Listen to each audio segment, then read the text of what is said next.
Welcome everybody. Thanks for joining me because I'm gonna need your company in this one. What if your wife, dad, sister weren't who they seem to be? What if they aren't the same person you said goodnight to last night? What if they got replaced?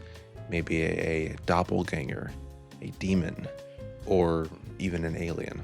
Honestly, if one of my sisters got replaced by an alien, that would be kind of cool, I'm not gonna lie. Anyway, in this video are two stories where that's just the case. As always, the authors are in the description below.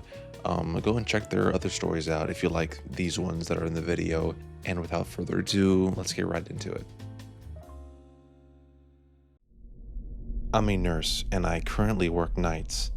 It's a total drag, but I'm hopeful I can go 2 days soon since some co-workers are planning retirements. Anyways, I was working one night when just after 3 a.m., my son's monitor alerted me to sound and movement. No big deal at all. He probably coughed loudly or sneezed or something. He's 3 now, so he generally sleeps all night. I bring him up on the phone and see him and my wife sitting on the bed. Again, no big deal. He might have cried out or gotten scared or something. I was about to close the app when I noticed they were acting strange, almost creepy. And when I say almost creepy, I mean creepy as balls. They were sitting on the bed together, both of them just staring up at the camera with blank, emotionless stares. The night vision is black and white, so they had white, eerie looking eyes. They didn't move at all aside from their visible breathing. They just sat there staring at the camera. I close the app and give my wife a call to make sure everything's okay. I never get to call home on lunch, so in a way, this is kind of nice to get to talk to my family while at work. It rings a couple times before she answers with a very groggy, hello? It was like she was dead asleep when I called, and she looked wide awake when on the camera. Hey, you guys okay? Huh? Yeah. Buddy came in like 15 minutes ago. Seemed scared, so I said he could sleep with Mama. I'm confused here since I saw them in his room a minute ago. Literally 60 seconds had passed since I closed the app and made the call. Wait, so you guys are in bed? Yeah, I fell back asleep right away. Everything okay? Everybody keeps waking me up. She's kind of annoyed. Hang on a sec. I put her on speaker and bring up the app, hoping I don't see it. When the app loads, I get that pang of intense nervousness in my stomach that I hadn't had in a long time, since I was a kid in school and realized while I was eating breakfast, a paper or something was due that day and I hadn't done it. My heart leaps into my throat. My wife and son are sitting on his bed, looking up at the camera. Same emotionless stares. Hello? You guys are in bed, right? Yeah, we're trying to sleep. Well, I'm looking at his camera and I see you two sitting on his bed. Huh? No, we're not. We're in our bed. I know that's what you mean, but I'm looking at his bed and you two are in there. Hang on, she says. She's quiet for a sec while she's bringing up the camera on her phone. I hear this guttural, terrified gasp. Like she had sucked all the air in the room into her lungs, filling them to capacity. I don't hear this kind of gasp from my wife often, usually only when she's truly afraid, like during a jump scare in a movie, or one time when we turned her back on our son for literally a second and he was down by the mailbox inches from the road. I hear a rustling of sheets and the line goes dead. Of course, now I'm absolutely terrified myself, so I immediately call back. It goes to voicemail, so I call again. I call again and again with no answer. Finally, after about 4 minutes, she calls me. I tell you that 4 minutes felt like 40 years. Hey, what's happening? I ask. She's absolutely hysterical and crying. I can't understand a word she says. Stop, slow down for just a sec, I say. She slows down enough to explain they are in the car and driving to her parents. She looked at the camera, and when she saw what was on it, she got up and grabbed our son and rushed downstairs and out the door. Didn't even close the garage. "Don't worry about it," I said. "I'll drive by when I get off and close it." We live in a generally safe neighborhood, so I'm not too concerned the door is up. "You will not go in there," she says. "Hell no," I return. "Why are we on the camera?" she asked.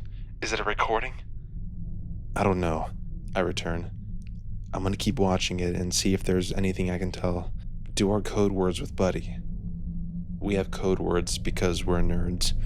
We've seen too many pod, people, and imposter movies, so we decided a long time ago to make code words with each other to be able to tell if one of us was an imposter. We have a couple code words, but we also have a 3-sentence story we recite together, each saying a different part alternately of each other. I hear her on the phone saying the things we taught our son. He giggles as he says them. He does every time we practice, since he thinks they're a joke and doesn't have any idea of the real meaning. We're both convinced he's our son. My wife then says our part, and I'm convinced she's her. We made up those words as a complete joke to ourselves. I never once in my life imagined we'd actually need them. Unreal. She got to her parents safely, and it was hard to hang up. I told her we'll figure it out in the morning, hopefully just a glitch. She said she didn't think it was a glitch. When she was running out, she had to run by our son's room and the door was open. There's a little flashing light on the back of the camera that indicates it's connected to the internet. It gives off just enough light that when she ran by, she thought she saw, out of the corner of her eye, a shadowy outline of what could have been an adult sitting on our son's bed. It sent chills down my spine to think about. Knowing they were safe and out of the house is the only thing that kept me at work that night. It was a long 4 hours, but I kept checking the camera every chance I got. Sure enough, they were still sitting on the bed, staring up at the camera with emotionless gazes. I studied them to see if I could see any pattern, from their breathing to their blinking. Their breathing was steady and looked normal. It was their blinking that would tell me if it was just some kind of bizarre time loop freak accident video or not. I intentionally stare at my phone and count the seconds between each blink, telling myself if this is a loop, then their blinks should be even and occur at the same time each time. There was no pattern to their blinking. It was erratic and random, just as a person blinking should be. The passing hours are what finally sealed the deal that this was not a weird looped video of some kind. My son's window is visible on camera, and I can see on camera that it is getting lighter outside in his room. His curtains keep out just enough light to prevent the camera from exiting night vision, but lets in just enough to be able to tell the sun is rising. I try to figure out what the hell I'm going to do before I leave work. Calling the police comes to mind, but I talk myself out of it. First of all, what am I supposed to say? Someone is in my house that looks just like my wife, but isn't? Worse yet, what if they are entities of some kind and the police do go over and it kills them or something? I decided to tell a coworker about it. He's a firm believer in the paranormal and might have a suggestion. I show him the video and tell him the story. His initial response of, "That's creepy as fuck," doesn't help much, but he says he wants to go over and check it out. He says we both should see if not my wife will try and act like she's my wife. I tell him absolutely not, and he says we should at least go to the house even if we don't go in. I agree on that since I wanted to close the garage. We go to my house and walked around the perimeter first, not sure what we wanted to accomplish by that, but it felt like something we should do. The curtains were all drawn since nobody was there to open them in the morning, so we couldn't see anything. I went to close the garage and suddenly had this overwhelming urge to go inside and investigate. It was like I just had to know what was going on, so in we went. We walked through the kitchen towards the foyer where the stairs are. It's so quiet in our house right now, you could hear a feather drop. Forget the pin. We stop at the bottom of the stairs and wait a few seconds. I look at the camera again, and they are still sitting there. I've never been so scared in my life. My coworker puts his foot on the first step, and I suddenly say, "Stop," loudly. "Stop. Forget this. We're out of here," I tell him. "Come on." I start making my way back to the kitchen. We hear a loud creak in the floor from upstairs. It's my son's room. He has a loud, creaky board right in the middle of his floor that's almost impossible not to step on. My wife and I are still deciding if we ever want to fix it because it will alert us if he's ever up to no good when he gets older trying to sneak out or something. "Come on, come on, come on," I yell as I motion him to move his ass. We're out of the house in about 2 seconds. Out on the street, I check my phone. Not my son was sitting on the bed, same blank stare. Not my wife was gone. "Holy shit," my coworker says. "That was stupid as fuck of us. Do not tell my wife we went inside. She would be so ungodly mad if she found out what we just did." I use my garage door opener in my car to close the door. Before we leave, I look at the camera again. Now my wife is back on the bed with not my son, both staring blankly up at the camera, blinking every few seconds. That was all about 4 days ago now.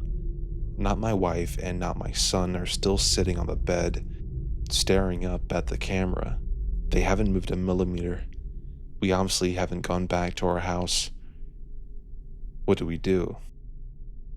I'm sorry it's taken so long. It's been an emotional month. I felt like I'm losing my mind or already lost it. I've been in the hospital for 3 weeks. You'll remember I left off at my wife's parents' house, not sure what the hell to do. My wife and I argued about it. My in-laws said call the priest. I told my wife we're calling the cops and that's it. The day we finally called the cops would be day 6. Not my family was still sitting on the gosh damn bed, staring at the camera. I told the dispatcher there were intruders in my house, leaving out the part where they looked exactly like my family. I told her we were out of the house, but I would meet the police there. She dispatched 2 units. My wife begged me not to go. I told her I had to be there. I had a foolproof plan. I would take her mom's iPhone and FaceTime with my wife while showing the police the camera on my phone. They would see this as a f***ed up situation and hopefully proceed with caution. My coworker friend said he would come with me as well. My friend and I beat the cops to my house. Like most of you mentioned in the comments previously, I was packing heat. I have a concealed carry, so I had my 10-11 45 on me. I was not concerned this would bother the cops, as I was going to inform them of my permit and that I was currently carrying.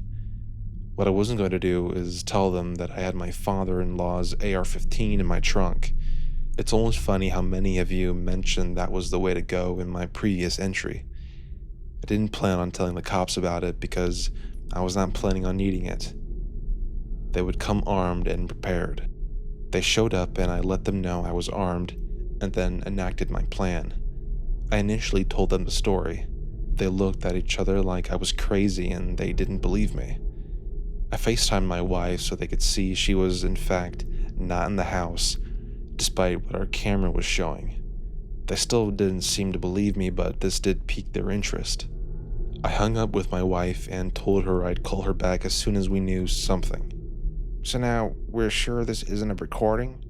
an officer stated, repeating what I said. "It's not. The day and night cycles has changed every day. Their blinking is erratic and nonsense." "Like it was a repeat," I said. "I know it's a stupid question, but your wife isn't a twin?" the other officer asked. I told him no. My friend spoke up. "I have an idea. Turn the volume up. I'll go throw a pebble at the window." He went around back while I turned up the volume to the max. "Okay, I'm tossing it." We heard the light tick sound from outside, but the 1-second delay on the camera came in loud and clear through my phone. Not my wife moved at the sound of the pebble hitting the window, the first time I'd actually seen her move aside from the time she wasn't on screen when I initially went inside our house the first day. She turned her head towards the window just slightly before turning back to the camera. "Okay, so this is live," an officer said. "Okay, sir. I need you and your friend to stay outside here. We're gonna go in and find out what's going on here." "Should you ask for more units?" I asked, hopefully. Not this time. We're going to assess the situation first. They don't appear to be armed, but we're going to be cautious." I opened the garage for them and they made their way in towards the kitchen door. They radio dispatched that they were headed in and to stand by. They disappeared into my house. A few seconds after they went in, the camera went out. I wanted to vomit, and I felt like if I put my fingers in my mouth, I'd be able to feel my heart, since it had leapt so far up in my throat. "Shit!" I yelled to my friend. I immediately popped the trunk and got my rifle out and ran into the garage, my friend right behind me. We go inside just in time to hear a low, guttural howl from upstairs, a demonic sounding almost. Along with raised voices from the police, there were several shots. "Need backup shots fired." He was cut off. "Oh my gosh," my friend howled. He was scared shitless, but so was I. "Gosh fucking damn it, I knew it," I said, running up the stairs. My son's room is the first one you come to after getting upstairs, so his wall is also what you see as you walk up the stairs. As I reached the top, I laid into the wall with my rifle. It was a 30-round magazine, but I felt like I fired 100 shots. I fired all over the place, knowing full well the ammo would go through the wall like it was paper. Concentrating on where my son's bed would be, but also near the door and towards the floor as well, in case whatever these things were thought to duck. We heard shrieks of pain coming from the room, then nothing. My friend and I paused for a minute before deciding to go in because the camera was still out. We heard a whimpering coming from the room. There was a dead cop in the hallway. We had to step over him. It was awful, and I'll never be able to unsee it. His head was several feet away from his body in the threshold to our guest room. We found the other cop in my son's room, right inside the doorway. He had several large holes in his torso, as if he had been impaled. Exactly what I was afraid would happen had happened. I called the cops, and whatever these things were, killed them. When we entered the room, we found the source of the whimpering was not my wife. She was laying on her back on the floor, holding her torso that was bullet-ridden and breathing heavy. The scene was awful. I could hardly put into words how awful it was. I know now, just like I did then, they weren't my family. It shouldn't have been hard. I should have been able to just go in and finish it, but instead I fell to my knees. Not my wife begged for her life. I don't want to die, honey," she whimpered. "I want to have more kids. I can't die now." I looked over at not my son, who had to be dead. He'd taken 2 shots at least to the head, or what was left of it. Damned. Obliterated. Fatality. He had several more in his torso and 1 or 2 on his legs and arms. If you have kids, seeing their lifeless, bullet-ridden body is a special kind of hell. Again, I knew it wasn't my son, but it was. I was going to be sick. I'd killed my family.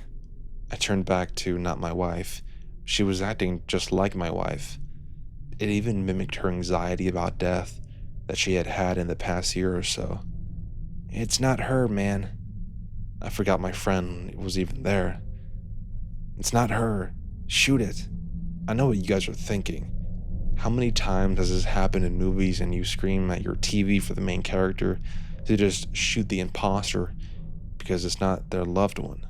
I guess movies get it right somehow. I'll never roll my eyes at the character who can't kill an imposter again. "Please, don't shoot me," it begged. My hands were shaking as I aimed at it. Why couldn't I do it? I knew this wasn't my wife. "Listen, man," my friend began calmly. "Look at it. Its blood is yellow. It's not your family. Was it yellow? It was. Seeing my family slain was so traumatic I hadn't even noticed their blood wasn't red. I steadied my aim, and not my wife suddenly stopped begging. She began that guttural, terrifying shriek, and something black or gray started to protrude from her mouth, like a tendril or something, and I fired. At that range, her head more or less exploded. Whatever those things were, they appeared to be mortal. I was still on my knees, and my friend was out in the hallway just outside the door. We heard the sounds of approaching police sirens. I'd forgotten one of the cops had gotten a shots fired call over the radio before being killed. It seemed like it had been hours, but it had only been about 5 minutes since the police had gone in. My friend went downstairs to let the police know what to expect. I stood up and slowly made my way into the hallway. I was lightheaded, and I felt like I was going to be sick. My bedroom is adjacent to my son's, so the doorway is about a foot to the right of my son's doorway. My door was closed, but as I exited my son's room, my door opened. Not me walked out into the hallway, wearing exactly the same thing I was at the time. I was shocked in place. I couldn't move, but it did. It walked towards me, and its right arm turned black and morphed into what appeared to be a tentacle. It was wiggling around like a squid or octopus appendage. Then, when he thrust his arm at me, it solidified and impaled me through my abdomen. It then stabbed me in the left leg, just above the kneecap. I fell to the ground in pain. Its tentacle arm was wiggling again. Why did you kill my family? It asked. When it spoke, its voice changed pitch several times. It was my voice, then much deeper than normal. It alternated several times saying that one sentence. It moved in closer. The rifle was gone, but I still had my .45. I pulled it out and got a shot off in its right knee. It howled. As Not Me fell to his knees, I fired a couple more shots, getting 2 into its abdomen and left side of its ribs. It breathed heavily for a few seconds before I used the last of my strength to aim proper and shot Not Me in the face. Its blood was also yellow. I lay there bleeding out, thinking this was it for sure. I still had some strength from adrenaline kicking in, so I took my belt off and tried to make a tourniquet for my leg. With my stomach wound, it was hard to give it a good yank to tighten it.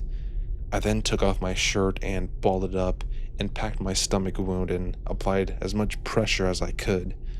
Being a nurse probably saved my life. I passed out, but the measures I took must have kept me alive long enough for EMS to arrive. I heard raised voices and the sound of pounding coming up the stairs before I went out. It was probably a cop, but I felt pressure from somebody trying to keep my wound packed before I went out. I was in and out of consciousness as EMS arrived, along with probably every cop in the city.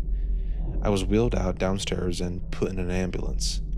But while I was being loaded onto the gurney upstairs, I heard cops freaking out, and rightfully so. They'd lost 2 brothers and there were 3 other bodies. Did he kill his brother, or are they twins? Probably referring to Not Me's dead body. Or his whole family? Put him on armed guard while at the hospital. He'll probably be getting charged.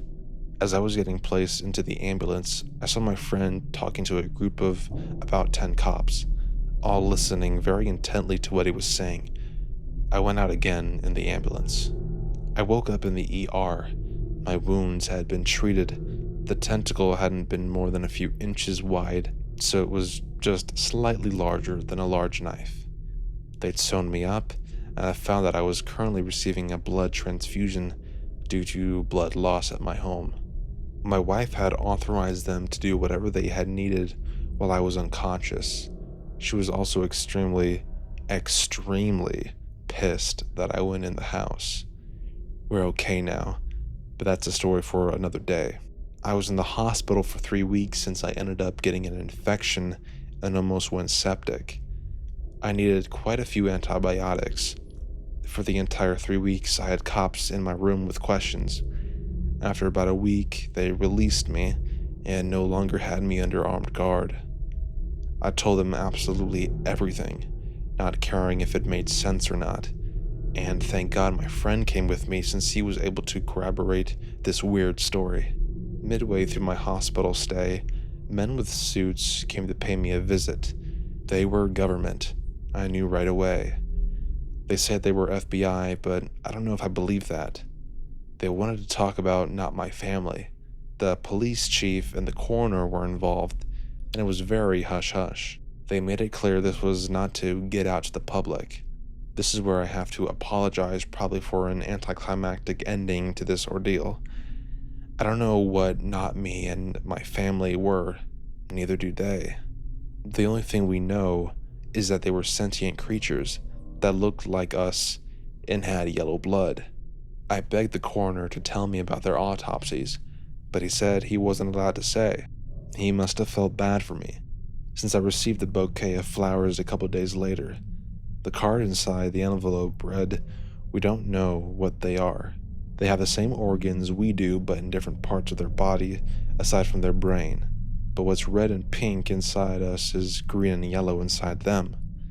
They're humanoid creatures, but whatever they aren't human. The government thinks they may be extraterrestrial. Destroy this letter ASAP." We had our house professionally cleaned. It was almost surely a government team since they contacted us on behalf of the police. We could not find any Google reviews or website for the company online. My wife and I are not going to go back to our house. We would love to burn it down, but there's no way to do that and avoid suspicion of arson at this point. We'll end up taking a huge loss on the property since everyone in our neighborhood knows there was an incident involving multiple deaths in the house, but don't know what exactly happened. It'll be hard to sell, but eventually it will. We're going to move on from here. I told everyone at work it was a home invasion and they all bought it. I'll go back to work in a couple of weeks and we'll start looking for a new house. Again, I'm sorry. I know everyone wanted a concrete ending and to know exactly what the those things were, but we just don't know. Alien sounds good to me. I've been thinking if they were supernatural or actual demons, gunfire wouldn't have been able to kill them. It's just hard to say. If they were aliens, why did they just sit there and creep in our house for a week? They didn't even try to take over our lives. It's hard to wrap my head around. If it is aliens, keep your eyes peeled out there. There could be more of them.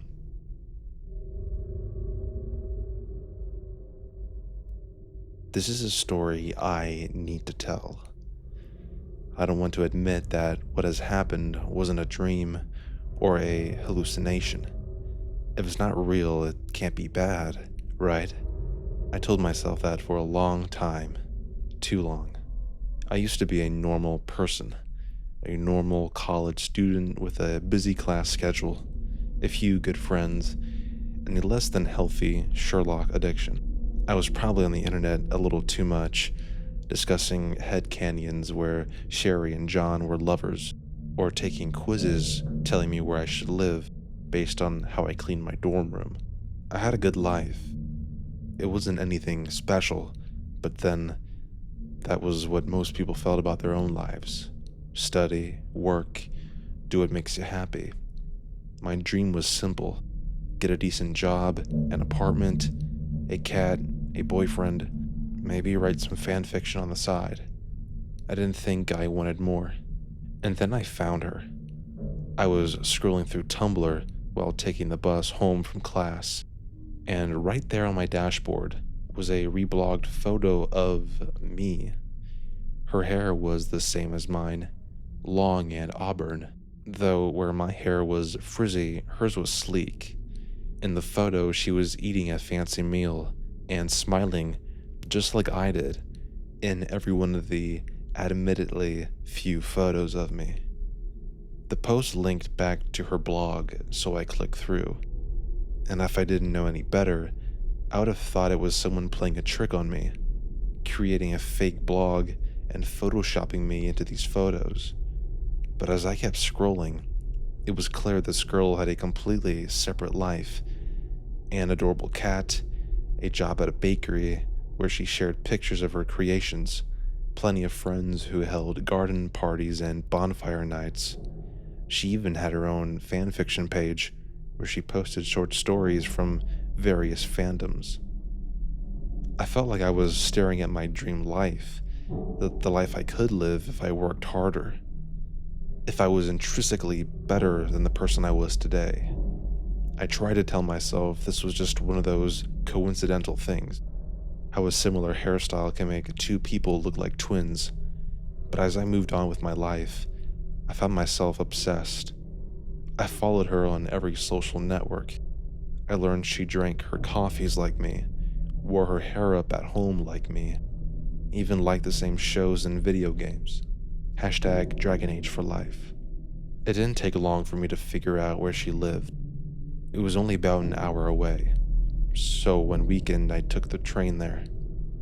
I went to the bakery where she worked, but I couldn't make myself enter. I could see her through the window, laughing as she rang in a customer's order, and the sound of her voice sent jolts through my body. I ran off before anyone could see me. I realized how creepy it sounds. Why couldn't I just set up a meeting? We could have made it a thing, like those twin strangers from across the globe. But in the end, I was scared, because seeing her didn't make me feel like I'd found my twin.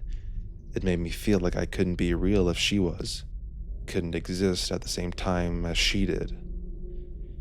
I followed her for longer than I'd like to admit. I became an expert at being inconspicuous, at hiding between buildings, at covering my face without drawing more attention, at hiding in her apartment. That's a little bit overboard. At hiding in her apartment.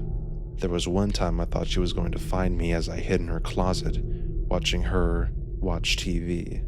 Her building had a concierge who easily let me in when I told him I'd lost my keys.